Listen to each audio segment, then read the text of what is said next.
आरोग्यम कार्यक्रम के सभी श्रोताओं को ध्वनि मित्र पांडुरंग पुराणिक का नमस्कार। श्रोताओं, आज हमारे साथ हैं आयुर्वेद के विशेषज्ञ डॉक्टर राजेश कुमार पांडे। डॉक्टर साहब, बहुत बहुत स्वागत है आपका। नमस्कार। नमस्कार। हमारे श्रोताओं के फोन आने शुरू हो गए। देखते हैं पहला फोन किसका है। Hello, good morning sir. हाँ नमस्कार, आरोग्यम कार्यक्रम में स्वागत है। कौन बोल रहे हैं? जी, मैं मोइन अशरफ बोल रहा हूँ, चंदौली जिले से, सकल्डिया से। मोइन जी, हमारे साथ आयुर्वेद के विशेषज्ञ हैं डॉक्टर राजेश कुमार पांडे। क्या पूछना चाहते हैं आप? डॉक्टर साहब, मेरी मम्मी का जो है कुछ दिनों पहले ऑपरेशन हुआ था पेट का, यूट्रस का। जी। तो मतलब उसके बाद से उन्हें इतना गैस बनता है और जो है कि डॉक्टर्स बताते हैं कि उनके आंतों में सूजन है। किस चीज का ऑपरेशन हुआ था? यूट्रस का सर। यूट्रस का। उनको मोशन कैसा होता है? ज्यादा नहीं, थोड़ा मतलब गैस बनता है, पूरे बॉडी में भारीपन रहता है, बताती हैं। तो उनको मोशन अगर क्लियर न हो रहा हो तो उसके लिए उनको कुछ उपाय करिए। और उनको मेन वजन अगर ज्यादा है तो वजन कम करने के लिए चीनी वगैरह कम करें, उससे भी पेट डिस्टर्ब हो जाता है। वजन ज्यादा नहीं है ना? नहीं। अच्छा, तो ऐसा करें कि खाना खाने के बाद उनको थोड़ा सा सौंफ चबाने के लिए बोलें, थोड़ा सौंफ लिया करें। और मेन उनका मोशन कैसा है इस पे डिपेंड करता है गैस हो रही है। अगर हार्ड स्टूल हो रहा है, सूखी कड़ी लैट्रिन जैसे होती है तो कब्ज की शिकायत होती है। और नहीं तो अगर 2-3 बार मोशन जाना पड़ता है, हमेशा मोशन लगा रहता है, ऐसा अगर तो इसका मतलब कि थोड़ा सा पेट में आंव बन रही है उनके। जी। तो आम बनने की वजह से ही दिक्कत आती है, ज्यादा गैस वगैरह बनता है। तो उनको प्रोटीन डाइट थोड़ा कम लेना चाहिए, जैसे गाढ़ी दाल, मूंगफली और ड्राई फ्रूट्स वगैरह हैं, वो सब थोड़ा कम लेना चाहिए, जिससे कि गैस कम बनेगी। और दिन के खाना खाने के बाद थोड़ा सा मट्ठा लेना चाहिए, इससे भी उनको काफी फायदा रहेगा। ठीक है? ठीक, थैंक यू सर। जी ठीक है, धन्यवाद। हेलो।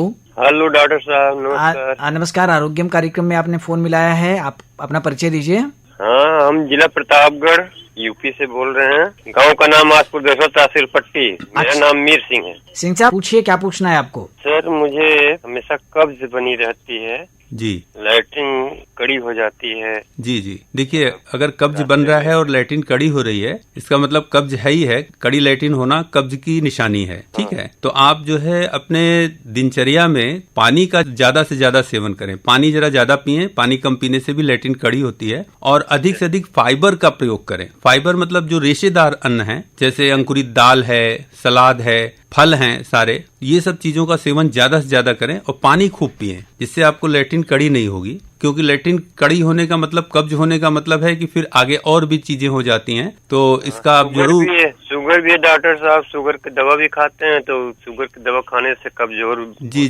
शुगर की दवा से तो कब्ज नहीं होता है, लेकिन अगर कब्ज ज्यादा है, अगर कब्ज है आपको, तो फिर आपका शुगर लेवल भी बहुत हाई रहता है। शुगर भी कंट्रोल नहीं होता, इसलिए पेट साफ रहना जरूरी है। पेट साफ रहेगा तो शुगर भी डाउन रहेगा। ठीक है? तो आप पानी ज्यादा पिएं और खूब रेशेदार अन्न खाएं। फल में डॉक्टर साहब ये क्या ले सकते? फल में सारे फल ले सकते हैं। वैसे अगर शुगर आपको है तो केला वेला का थोड़ा परहेज करें, केला न लें। और अमरूद सबसे अच्छा है, अमरूद और पपीता, इसका आप अधिक से अधिक सेवन करें तो ज्यादा बेटर रहेगा। ठीक है? दवा वगैरह मतलब कोई आयुर्वेद में? नहीं, दवा भी ले सकते हैं, लेकिन दवा का उपयोग कब्ज हटाने के लिए ज्यादा करना ठीक नहीं होता। वैसे एक आयुर्वेद में त्रिफला चूर्ण है, वो जो निरापद है, वो आपका शुगर भी मेंटेन करता है। तो 1 चम्मच उसको रात में सोते समय सादे पानी से ले सकते हैं। गर्म पानी से? ठंडा? सादे पानी से, नॉर्मल पानी से लेना है। त्रिफला अपने से बनाया जा सकता है कि बाजार में? जी, त्रिफला बना भी सकते हैं, बाजार में भी उपलब्ध होता है। त्रिफला मतलब जैसे किसका?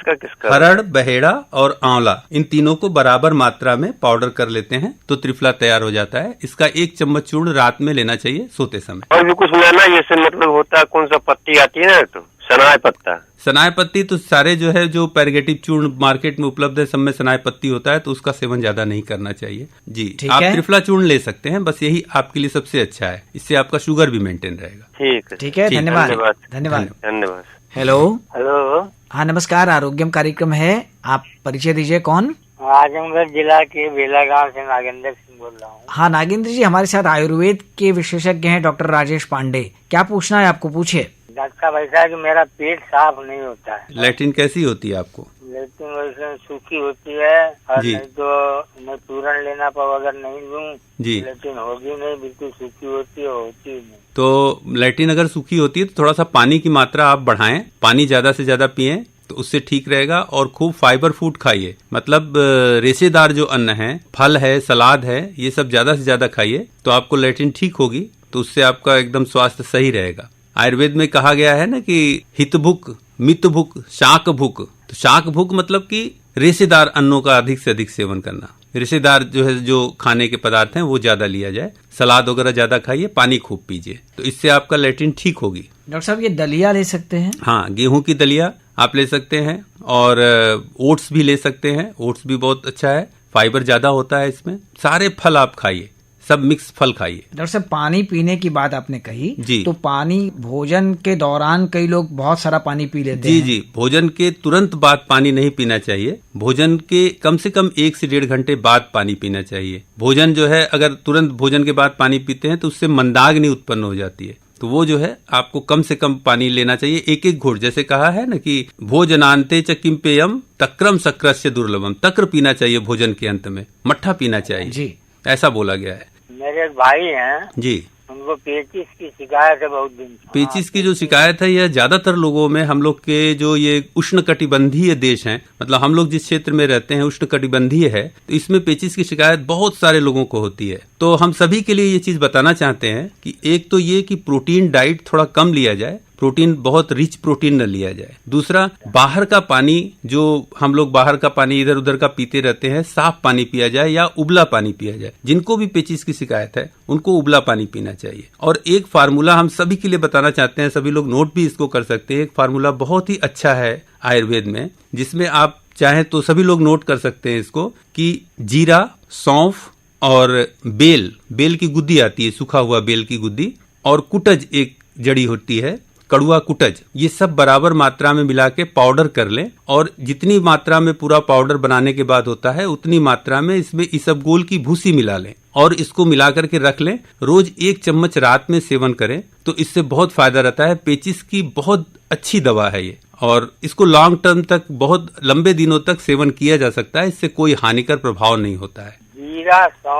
जीरा, सौंफ, बेल, सूखा गुद्दी बेल की, और कुटज एक होता है, कुटज, कड़ुआ कुटज, ये आपको मार्केट में मिल जाएगा। जड़ी बूटी की दुकानों पर आप पता करेंगे तो मिल जाएगा। इनका बराबर मात्रा में मिला करके पाउडर कर लें, और जितना पाउडर हो मिलाने के बाद उतना ही उसमें इसबगोल की भूसी मिला दें और मिला करके रख लें। 1 चम्मच रात में या 2 चम्मच रात में आप सेवन कर सकते हैं इसका। इससे पुराने से पुराने पेचिस, जो आंख की बीमारी है, ये बहुत इसमें लाभ मिलता है। बहुत बहुत धन्यवाद। ठीक है, धन्यवाद। हेलो। हाँ, नमस्कार, आरोग्यम कार्यक्रम में स्वागत है। मैं शिवपुर चित्रियापुर से असगर अली बोल रहा हूँ। सादर नमस्कार। हाँ, नमस्कार। प्रश्न पूछिए आपका, असगर अली जी।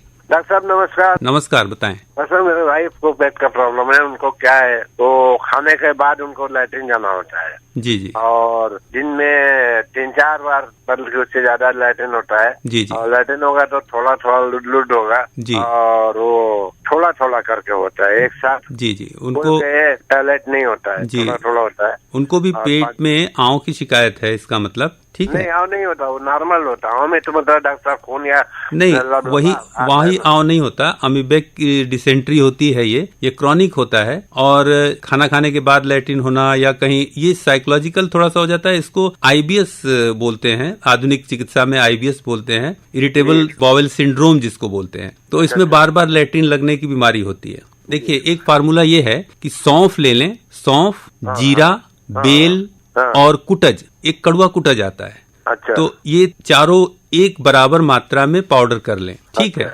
और जितनी मात्रा में ये पाउडर बना करके होगा, उतनी ही मात्रा में इसमें इसबगोल की भूसी मिला लें। अच्छा जी, और इसको मिला के रख लें। इसको 2 चम्मच या 1 चम्मच इसको रात में सोते समय पानी से, सादे पानी से लें। तो इससे पूरा एक ही बार लेना है, बस एक बार लेना है। और हाँ, इसको रोज एक बार रात में ले तो इससे बहुत फायदा रहेगा। और खाना खाने के बाद थोड़ा सौंफ का इस्तेमाल करें, सौंफ चबाया करें।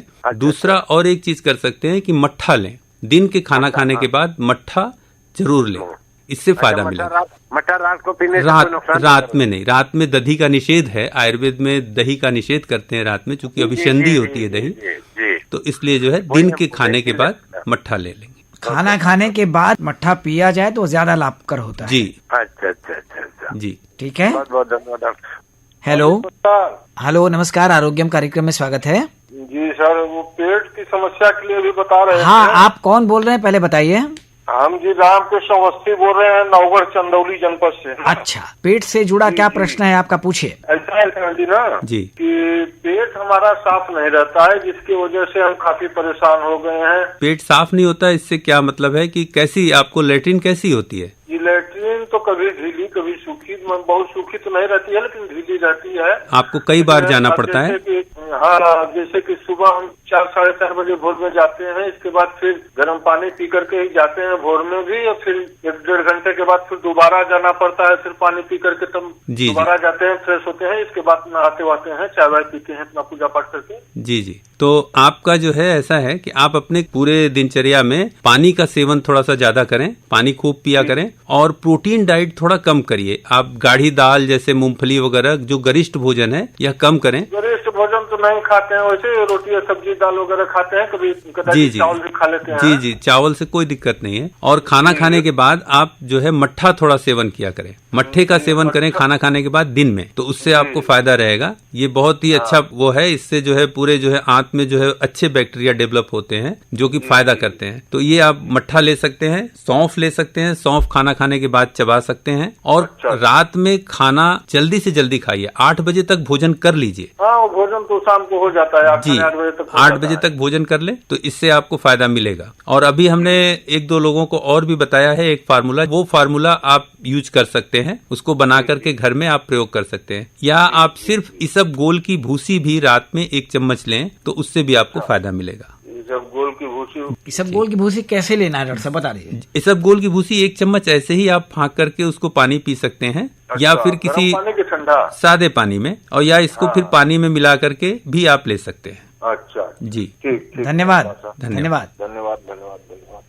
हेलो, हाँ नमस्ते सर। नमस्कार, आरोग्यम कार्यक्रम में आपने फोन मिलाया है, कौन बोल रहे हैं? सूर्यभान सिंह, ग्राम विसुंधरी, पोस्ट घरौल, सोनभद्र से। अच्छा, हमारे साथ आयुर्वेद के विशेषज्ञ हैं डॉक्टर राजेश पांडे, क्या पूछना है? डॉक्टर साहब, हमारे पिताजी की उम्र मतलब 63 साल है, उनको जो है कि पेट में गैस बनती रहती है और पास भी होती रहती है, तो ऐसा क्यों हो रहा है? पेट में गैस बनती है, उनको कब्ज रहता है क्या? नहीं सर, कब्ज तो नहीं रहता है। शौच नॉर्मल होता है?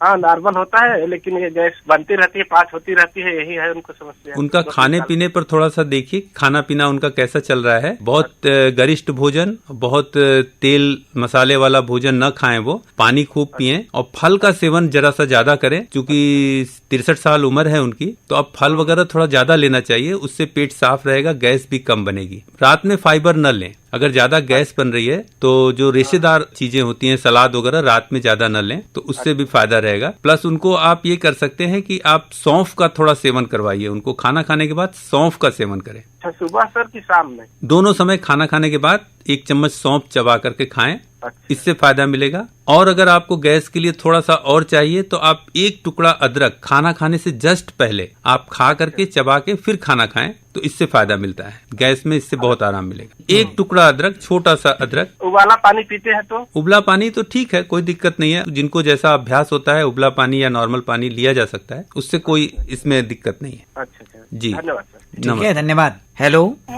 हाँ नमस्कार, आरोग्यम कार्यक्रम है। हम गौरी चतुर्वेदी बोल रहे हैं बनारस से।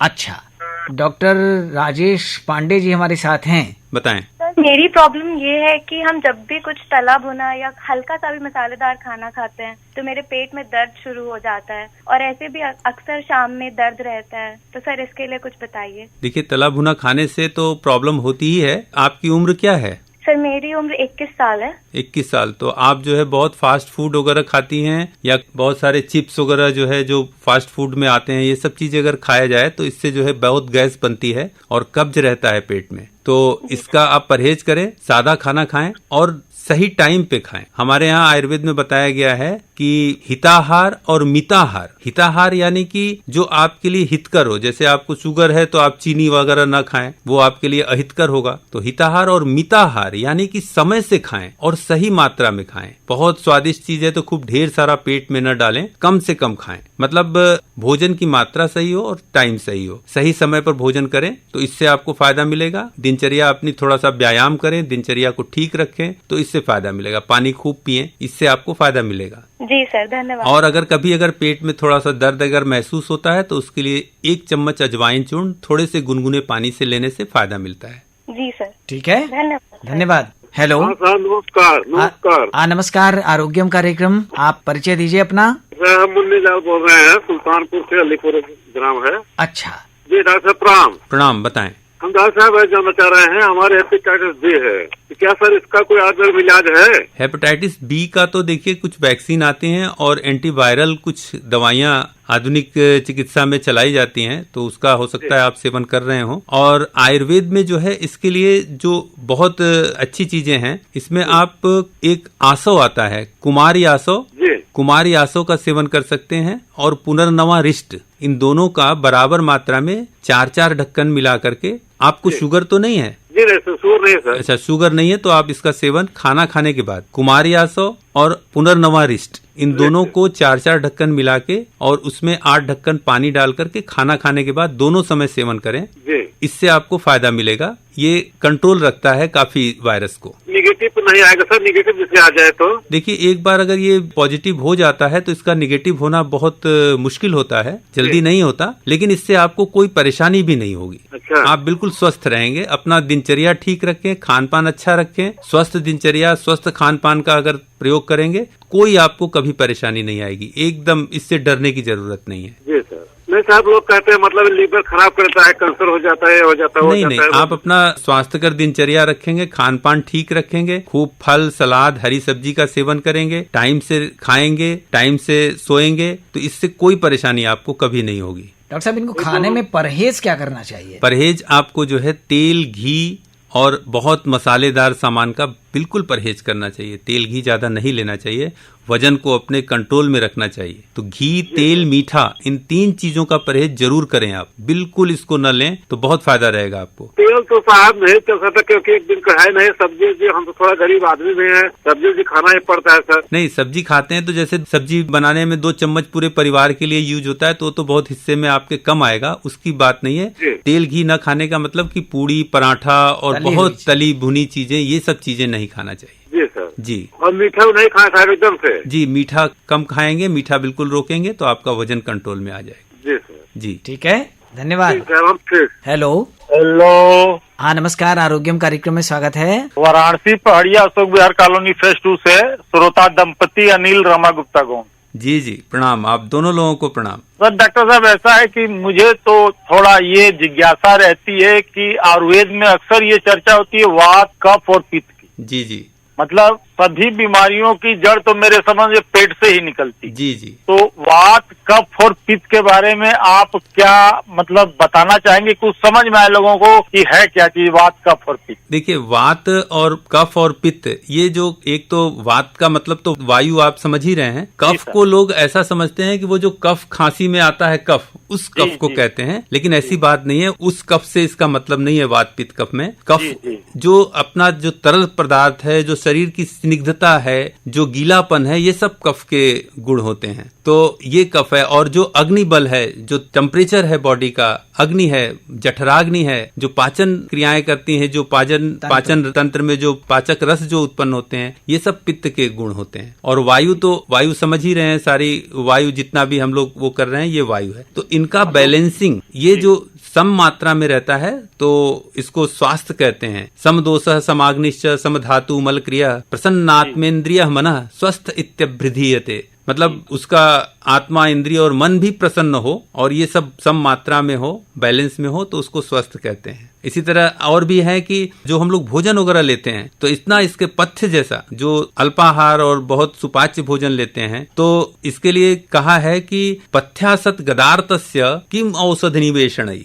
पथ्य का अगर हम पालन करते हैं तो औषधि की क्या आवश्यकता। और फिर कहते हैं कि पथ्या असद गदार्थस्य किम औषध निवेशनई। अगर पथ्य का पालन कुपथ्य ही करते हैं तो भी औषध का क्या फायदा। तो ये सब चीजें हैं इसमें। आयुर्वेद में बहुत इसका महत्व है। और इसी तरह से दिनचर्या को भी स्वस्थ रखना चाहिए, अपनी खान पान को स्वस्थ रखना चाहिए, अच्छा खाना चाहिए, तभी इन तीनों का संतुलन बना रहे। हाँ जी, 2014 से बहुत पहले से ही एसिडिटी, पेट के रोग से परेशान। जी जी। और दवाइयाँ बहुत करवा ली, दवाई जहाँ बंद करता हूँ साल 1.5 साल खाने के बाद कि सेम वही प्रॉब्लम, फिर खट्टी डकार आना, गले में नहीं, खाने का 1-2 दाना आ जाना। अगर खट्टी डकार आने की प्रॉब्लम आपकी पुरानी है तो आपको अपने दिनचर्या को ठीक करना चाहिए, खान पान को ठीक करना चाहिए, क्योंकि इसी से ये होता है ज्यादातर। दूसरा, कभी कभी ऐसा होता है रिफ्लेक्शन हो जाता है, जो आपका आहार नाल है इसमें वन वे ट्रैफिक है, ऊपर से नीचे जाने के लिए वॉल्व लगे होते हैं, ऊपर से आहार तो नीचे जाएगा लेकिन नीचे से ऊपर नहीं आएगा। तो कभी कभी उस वॉल्व में भी गड़बड़ी हो जाने की वजह से भी आपको कच्ची डकार या एसिडिटी ऊपर मुंह में आ जाता है, तो वो तो एक अलग प्रॉब्लम हुई। लेकिन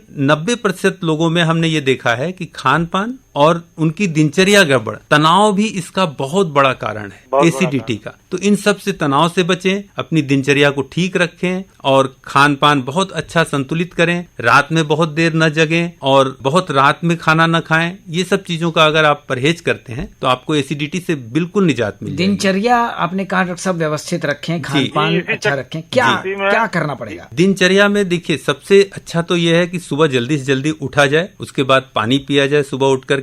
सुबह बासी मुंह पानी पीने का बहुत महत्व है, उससे फायदा मिलता है। और दिन भर आप जो भी कार्य करते हैं, सुबह स्नान, ध्यान, पूजा पाठ, जो कुछ भी करते हैं, ब्रश, मंजन, जो भी दिनचर्या का ये सब चीजें हैं, इसको टाइम से किया जाए और भोजन भी टाइम से किया जाए। ऐसा नहीं कि कभी सुबह 8 बजे खा लिया, फिर रात में दिन भर नहीं खाया, फिर शाम को खा लिया। तो इस तरह का मतलब विपरीत दिनचर्या न करें, पूरी दिनचर्या का सही ढंग से पालन करें और तनाव को दूर रखें, दिमाग में किसी भी तरह का तनाव न पालें, तो ये भी बहुत अच्छा फायदा रहता है इससे। जी डॉक्टर साहब, मैं कहना चाहूंगा कि एक्चुअल में ये भारतीय पद्धति की जो दिनचर्या थी उससे हम लोग हट गए हैं, इसलिए इतनी बीमारियां जो बहुत हट गए हैं, बहुत भाग दौड़ वाली जिंदगी हो गई है, तो उसमें जो है, लेकिन फिर भी हम लोग जितना हो सके अपनी चीजों से जुड़ कर रहें, अपने दिनचर्या को ठीक रखें, स्वास्थ्यकर खाना खाएं, बहुत बाहर का चीजें न खाएं, बाहर के जो मसाले और बहुत सारी चीजें ऐसी हैं जो कि बहुत नुकसान करती हैं। विदेशी बहुत सारे खान पान भी हम लोग से जुड़ गए हैं, तो अब विदेश के जो उनकी जो शीतलता और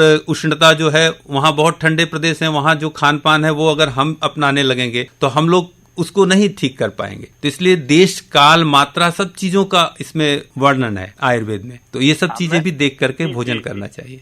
ऐसा है कि हमारा देश 200 साल तक विदेशियों के अधीन रहा, तो उन लोगों ने हमारी आयुर्वेद पद्धति को नीचे कर दिया जी, और इसका बहुत बड़ा कारण है जो हम लोग आजकल ये तरह तरह के रोगों से पीड़ित हो रहे हैं। जी। अगर शुरू से आयुर्वेद रहता और हमारी भारतीय पद्धति, संस्कृति और परिवेश चला आता तो ये स्थितियां आज ना उत्पन्न होती। जी, क्योंकि कुछ ऐसे भी रोग हो गए हैं कि जो लाइलाज हो गए हैं। जी, तो ये बिल्कुल आपकी बात सही है। जी, तो मैं यही श्रोताओं से अपील करना चाहूंगा कि आयुर्वेद को बढ़ावा दें, जगह जगह मेडिकल स्टोर खोले और आयुर्वेद पे भरोसा रखें कि ये बीमारी हमारी समूल नष्ट करे। जी। और फिर आयुर्वेद अपनाएं और स्वास्थ्य का लाभ लें, सबसे अच्छी बात यह है, खूब आयुर्वेद अपनाएं। जी, दिनचर्या और जीवन शैली भारतीयता ज्यादा से ज्यादा अपनाएं। बिल्कुल। बहुत धन्यवाद। प्रणाम सर। प्रणाम। डॉक्टर राजेश पांडे जी, बहुत ही अच्छी और उपयोगी सार्थक चर्चा हुई आरोग्यम कार्यक्रम में। श्रोताओं के बहुत सारे प्रश्नों के उत्तर भी दिए गए। एक फोन और है, देखते हैं। हेलो। गुरुजी सागर, नमस्कार। हाँ, नमस्कार। आरोग्यम कार्यक्रम में स्वागत है।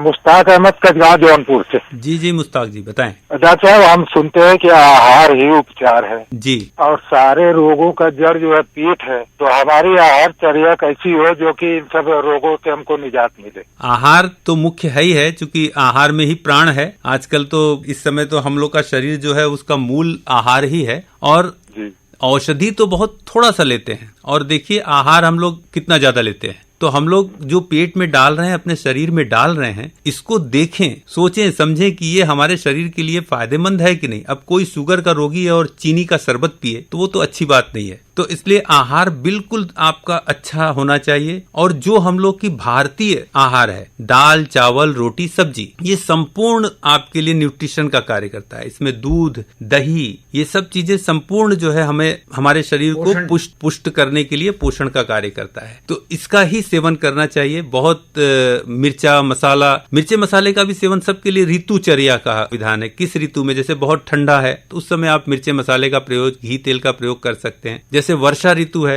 वर्षा ऋतु में आप जो है थोड़ा घी का और तेल का सेवन अच्छे से कर सकते हैं, कोई हानिकर नहीं है। अब ग्रीष्म ऋतु है तो उसमें भाई मिर्चा मसाला ज्यादा नहीं होना चाहिए। उसमें आप शीतल चीजें खाएं, शीतल चीजें पिएं, जैसे सौंफ है, सौंफ आप शीतल है, बहुत फलों का रस है, ये सब चीजें गर्मी में पीना चाहिए। मतलब ऋतु के अनुसार भोजन करें और सही मात्रा में भोजन करें, बहुत ज्यादा भोजन न करें, यही इसका मेन वो है।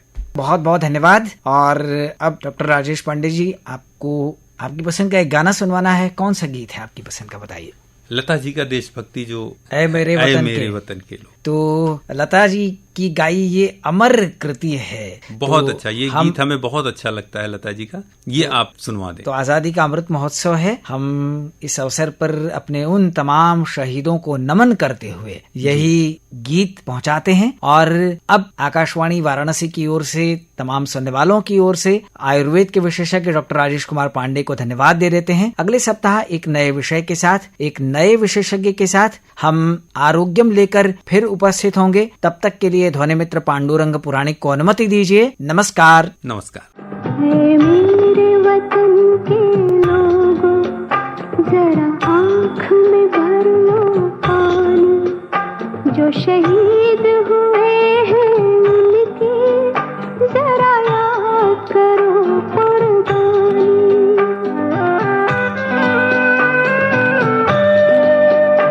जब घायल हुआ हिमालय, खतरे में पड़ी आजादी, जब तक थी सांस लड़े वो, जब तक थी सांस लड़े वो, फिर अपनी लाश बिछा दी, संगीन पे धर कर माथा, सो गए अमर बलिदानी, जो शहीद हुए हैं उनकी जरा याद करो कुर्बानी।